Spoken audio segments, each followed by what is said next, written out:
Ai, você chegou, menina? Mamãe chegou? Vem cá, sobe aqui. É. Jaque, jaque. Boa noite, gente minha. Olha, ganhei um chapéu, como se eu não tivesse. 85. Por isso é que eu tenho muito. Esse aqui é de Recife. Tô chegando de Recife. Esse é a Shaft, esse cão endiabrado. E esse chapéu tem proteção ultravioleta. Olha que legal, tudo.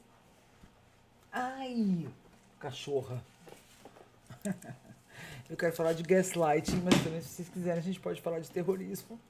Cachorra louca. Então, gente minha, vamos falar um pouquinho do gaslighting e começar esse glossário especial pelas páginas Quantum House, Claudia Hickey, do abuso narcisista, fazendo algumas distinções. Eu quero dividir esse vídeo e trabalhá-lo com relação a conceitos importantes. O Sam Vaknin hoje fez uma distinção de que não, todo psicopata não é narcisista, que isso é uma bobagem. Em vários vídeos eu disse isso porque há textos, há estudos e até a própria fala dele. Mas ele fez uma distinção, um recorte hoje importante de que o narcisista tem a grandiosidade, mas que não, um psicopata não é narcisista. Narcisismo tem a grandiosidade, mas tem o suprimento narcisista. E o psicopata não precisa de suprimento narcisista. O psicopata sobrevive numa ilha deserta. Narcisista não, porque ele precisa de suprimento. Psicopatas são bem objetivos, voltados a metas. E então eu quero fazer essa distinção. Quem realmente tem o espectro narcísico é o próprio narcisista e o borderline. O psicopata não. Ele tem a grandiosidade. Em geral, qualquer cluster B, ou agora vamos então para as pessoas manipuladoras, vai ter jogos da manipulação que são cansativos e eu quero endereçar o gaslighting hoje. Gaslighting foi uma peça de teatro em 1928, em 44, se eu não estou enganada, fizeram um filme nos Estados Unidos, em que o protagonista é um psicopata que quer confundir a sua esposa. Confundir e ganhar poder sobre ela. O poder, o controle poder, o suprimento narcisista, o suprimento sadista, sádico, vai ter nos narcisistas que desenvolvem eventualmente uma psicopatia secundária, de muita frieza, de submeter o outro, diz respeito a um suprimento em que o sentimento de poder é basicamente o objetivo, a experiência, né? E que o narcisista tem esse sentimento de controle e poder, muitas vezes por ser adulado, por ser elogiado. Qualquer coisa que você dê serve para que ele se regule do ponto de vista de um self que ele não tem, com um elemento de que eu estou provocando, eu estou conseguindo alguma reação, então tá bom, então eu existo. Esse suprimento narcisista ele pode evoluir para o suprimento sádico na medida em que, eventualmente, um narcisista, por obter uma reação, ainda que seja uma reação negativa, de choro, de raiva, ele se sente poderoso. Então, não é que ele quer conquistar o outro ou a outra pessoa. Ele quer se sentir no poder, né? Ele descreve, inclusive, uma mulher sexy se fazendo disponível para um narcisista, o prazer que eventualmente ele descobre que pode sentir ao simplesmente rejeitá-la. E rejeitar uma pessoa em público é algo que dá uma experiência, dá um high, né? dá um barato no narcisista, em que ele se sente extremamente poderoso. E quando ele deixa o suprimento narcisista da adulação, da bajulação, da grandiosidade, e ele consegue submeter o outro ao sofrimento, é uma cocaína com crack para ele. Ele não consegue voltar atrás, ele entra nesse lugar aí. Então, ele ser amado, admirado ou ser temido e até profundamente rejeitado, falem bem, falem mal, mas falem de mim, sabe assim? Que gente, não? Que horror. Todos os cluster B, psicopatas antissociais, né? Psicopata, sociopata, narcisistas, borderlines e histriônicos, como estão definidos num grupo, agrupados no DSM-5, vão ter jogos similares à triangulação, à mentira, o submetimento, eventualmente a grandiosidade. Com as diferenças entre si, o gaslighting aparece. Nesse filme, essa peça que virou filme, o protagonista quer fazer a mulher realmente ter dúvidas sobre si mesmo. Esse é o objetivo. Pôr o outro em dúvida sobre suas características, sobre seus direitos, sobre seus valores, sobre até o que a pessoa está pensando, o que a pessoa está vendo. Essa é uma forma bastante perversa de fazer alguém ficar sob controle e poder, né? No gaslighting, no filme, naquela época as casas tinham energia elétrica a gás, por isso gaslighting, luz a gás. Ela percebe que a luz da casa está oscilando, ela diz: você baixou a luz? E fala: não, você está ficando doida. Ele põe a chave num lugar, depois diz que pôs no outro. Ela põe a chave num lugar, ele diz: você pôs, ele troca e fala: você pôs a chave está aqui. Não, mas eu pus aqui. Não. Uma hora ele diz: eu estou começando a ficar preocupado com você. Está tudo bem com você, né? Se você tem vontade de gravar o que uma pessoa fala para você, para dizer: não, eu vou gravar para te mostrar, você certamente está sendo vítima de gaslighting. No gaslight você vai sofrer talvez críticas abertas, diretas. Essa roupa ficou apertada, né? Você vai sofrer acusações, esse tipo de carinho. Eu estou preocupado com você, eu acho que você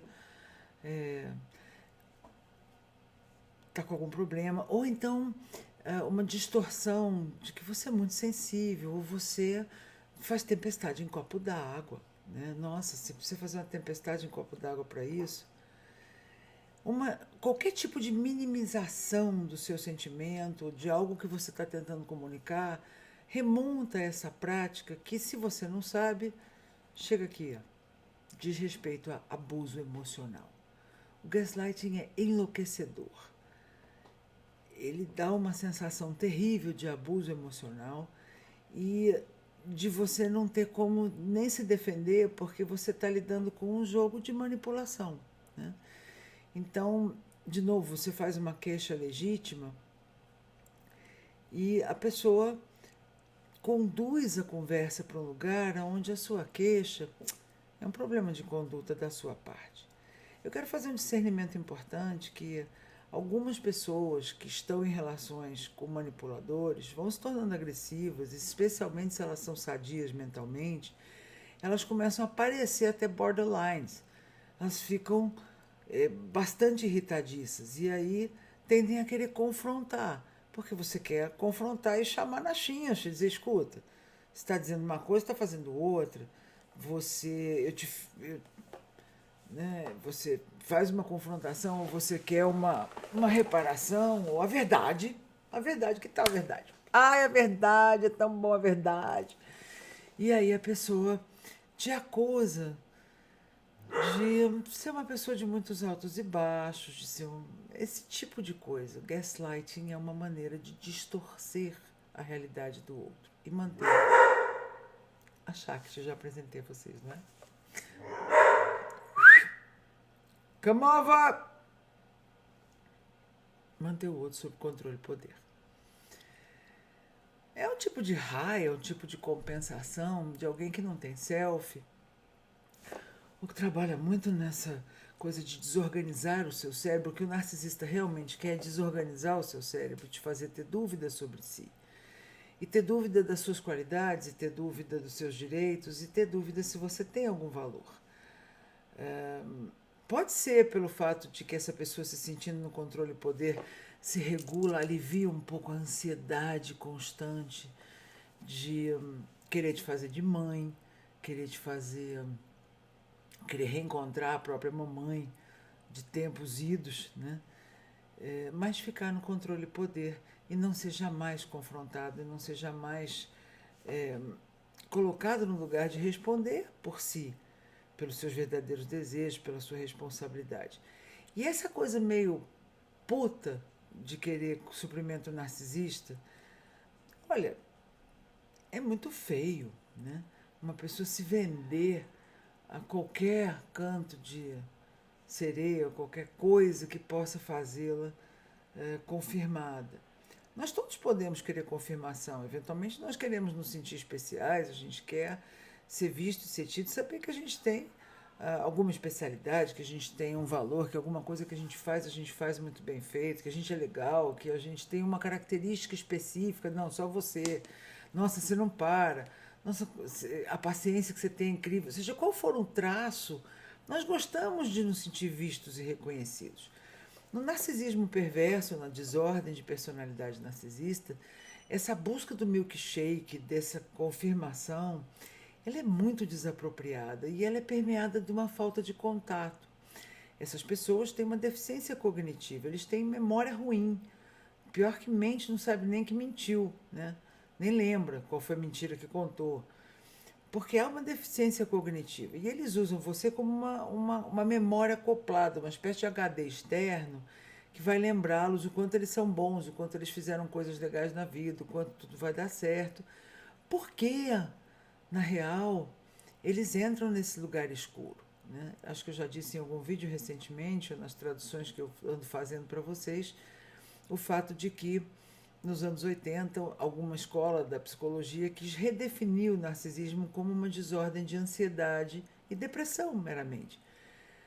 Porque é uma desordem que traz elementos de profunda depressão e ansiedade, o fato de que essa pessoa não assenta, parece que não entra, não está ali, ela não é genuína, ou como diz um amado, não se desnuda, né? De verdade está ali, né? Diga o que você quer, quero o que você diz, dizer o que sente, dizer, olha, eu prefiro assim. E como essa triangulação dos narcisistas, é, de comparar e de envolver outras pessoas e de buscar suprimento daí na família, suprimento primário, secundário, terciário, se você é a base sólida, a base primeira que dá aquele status, e eles vão procurar a segunda e a terceira, e triangular e fazer comparações, eles também têm aquele mecanismo clássico, todos esses termos nominados e cunhados por Sam Vaknin há 25 anos, alguém que ficou sozinho muitos anos falando do tema, escrevendo livros seríssimos, fazendo estudos acadêmicos. Aqui a gente não está fazendo um vlog de si próprio, mas nós estamos falando dos canais que são acadêmicos, que buscam estudo, para que a gente possa se curar, superar e se livrar desse tipo de dinâmica.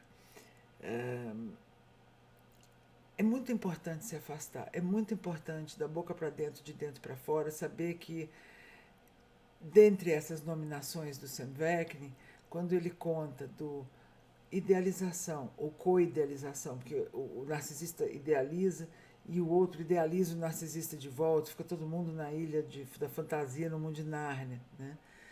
Mas a idealização, o love bombing, a desvalorização, o tratamento de silêncio, a crítica, essa roupa está muito apertada, né? A isca, sua família, às vezes até ameaça, não é, gente? Minha ameaça aberta. Se eu contasse o que eu sei, se eu falasse pro seu irmão o que você pensa dele, se eu contar pro seu chefe, às vezes vale tudo para submeter o outro. E quando a gente tem narcisistas psicopatas, o elemento sádico aparece, então tem um prazer em ver o outro sofrer. É preciso não morder a isca, porque é idealização, desvalorização e descarte o terceiro item. De verdade, ou te dispensar meramente, te mandar embora, e se você é um suprimento narcísico ruim e foi dispensada muito cedo no jogo, eu tenho que te dizer, isso parece ruim, mas a alternativa é muito pior. Continuar com essas pessoas, se elas forem um pouco mais razoáveis, nesse jogo todo, vem o love bombing, né? Ou vem o hoovering, que é um termo que diz respeito ao Hoover, que é aquela marca de aspirador de pó, então, em que o narcisista vai tentar hoover you, né? Te aspirar de volta para o jogo, te aspirar para dentro desse mecanismo todo, desse jogo de espelhos, em que ele te imita, te mimetiza, diz as coisas que você quer ouvir. E nesse hoovering, nesse love bomb, depois do terceiro, você começa a olhar aquilo, você sabe que o sujeito fala uma coisa e vai fazer outra. E que vai ser uma questão de tempo para vir uma nova desvalorização e um novo descarte de ficar sem falar com você, de se envolver com outras pessoas, de absolutamente te botar na chão, né? Então vamos lá. O gaslighting é uma forma de abuso emocional. E a isca, baiting, como se fala em inglês, o morder a isca, às vezes já numa separação, depois de já ter te descartado, ou de você ter ido embora, porque uma hora você cansa, né? E graças a Deus você consegue se afastar. Essas pessoas voltam com hoovering, com a isca. E a isca estava pensando em você, comprei uma coisa para você, tenho vontade de conversar, faltou dizer. E se você não dá bola, eles dobram a aposta e começam a tentar outras coisas, né? Dentre elas, ameaças. Ou dizer, eu já sei, você não quer me encontrar porque você tem medo da sua família desestruturada, sua família pobre, sua família inferior, não dá conta de tudo que nós dois juntos representamos, né?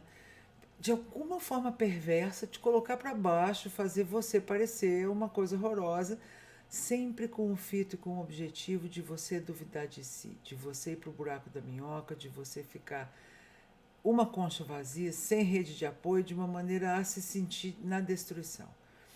E vai de você não deixar, porque uma hora você tem que invalidar o invalidador, pôr uma borda nisso e ficar com o que é seu. Essa é a questão e o desafio na codependência, de se olhar, ficar com o que é seu, honrar seu self, né? E suas escolhas, o bem, o bom e o belo, exigem muita responsabilidade da nossa parte. Nós que somos codependentes em recuperação, eu auto-intitulada nesse papel, sabemos que a gente não pode morder a isca. E é muito irritante, porque o baiting, ou essa isca que é oferecida, é uma tentativa quase irrecusável de fazer você brigar. Agora, é muito diferente o gaslighting de alguém que faz críticas com o fito sacana de se esconder de si mesmo, de te fazer menor, de te fazer de doido, porque você está postulando uma responsabilidade dessa pessoa. Olha, você falou que ia fazer uma parte aqui nesse projeto nosso, ou você falou que viria e você não veio, você não fez o projeto, você não fala mais no assunto, você deixou 3 pontinhos, você está confrontando, e você pode inclusive fazer isso com irritação ou com braveza, porque você está postulando uma accountability, você está chamando a chincha, você está colocando a responsabilidade do outro. Isto não é gaslighting. E eles vão dizer que você faz gaslighting, porque quando eles aprendem, cuidado, vai levar psicopata narcisista para terapia, eles aprendem a linguagem, né?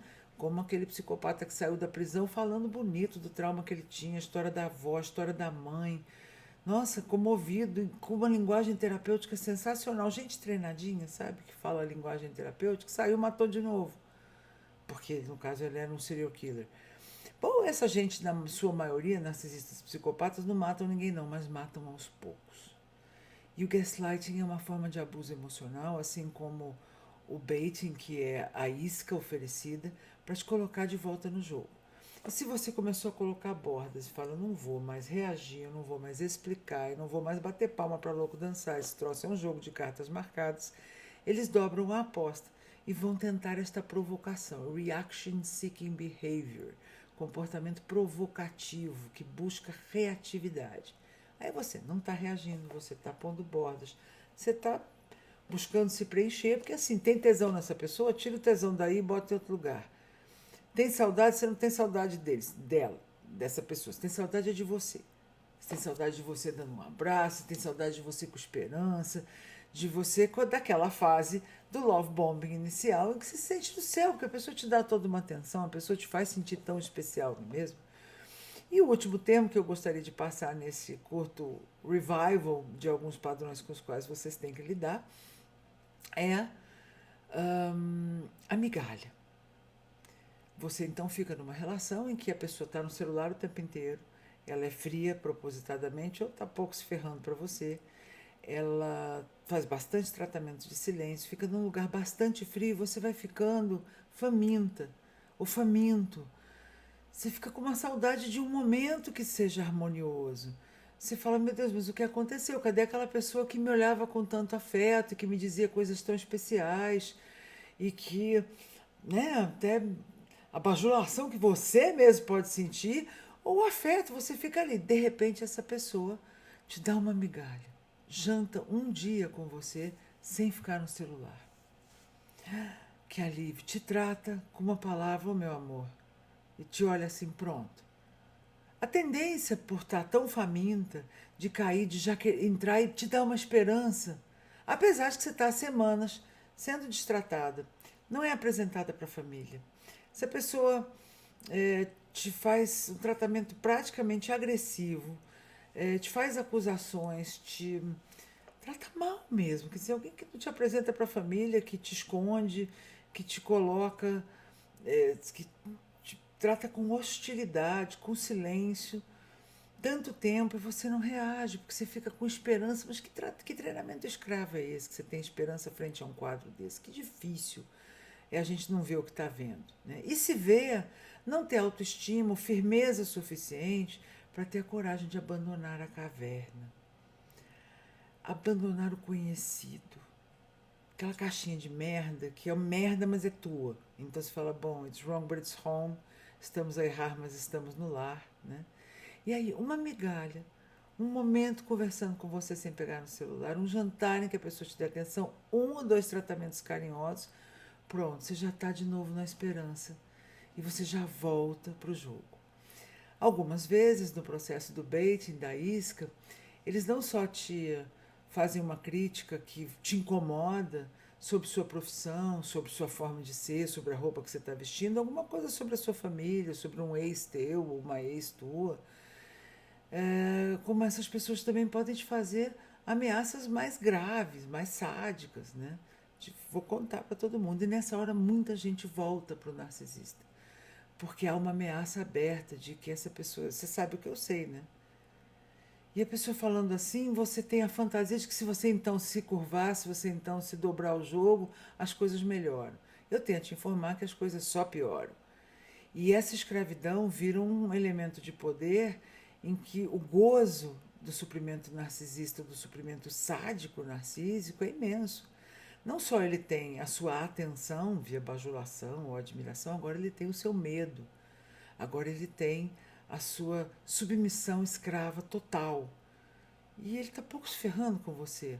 Não é que ele está chamando sua atenção para então você ficar com ele, para então aquela esperança que você tinha, de aquela esperança de tudo se ajeitar, pode esquecer, aquela aliança você pode empenhar ou derreter, mas devo lhe dizer que não vou lhe dar o enorme prazer de me ver chorar, nem vou te cobrar pelo meu estrago, meu peito tão dilacerado. Aliás, aceite uma ajuda do seu futuro amor pro aluguel.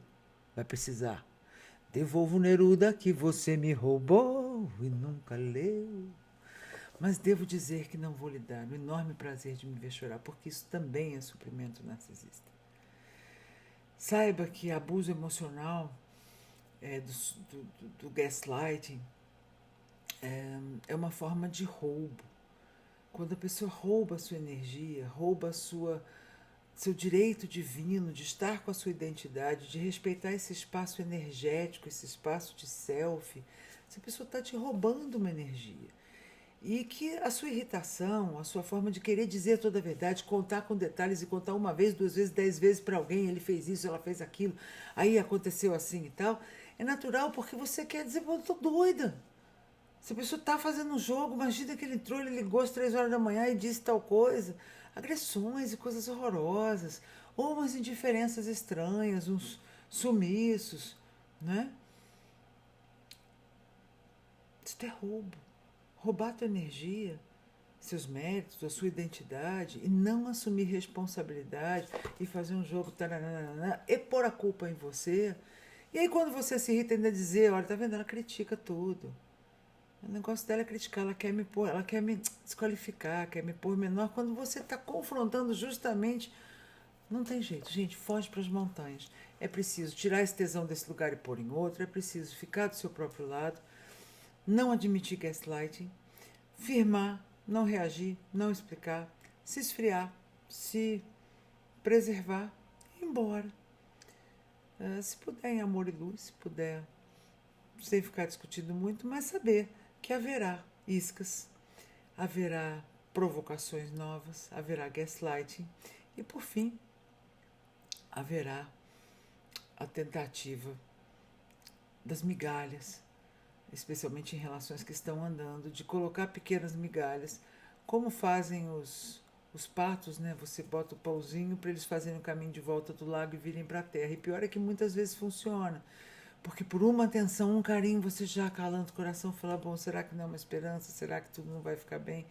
Preciso fazer uma conta aí, né? Relações saudáveis são fáceis de identificar. E gaslighting é abuso, e é abuso emocional. Esses são termos do abuso narcisista para vocês aprenderem a linguagem que tem por aí, ficar do próprio lado e de verdade ter respeito por si mesmo, se ouvir. Não faça gaslighting consigo, porque aí você não cai no conto dos vigários. Obrigada, gente minha. Eu sou Cláudia Ricken. Força, honra, força e paz.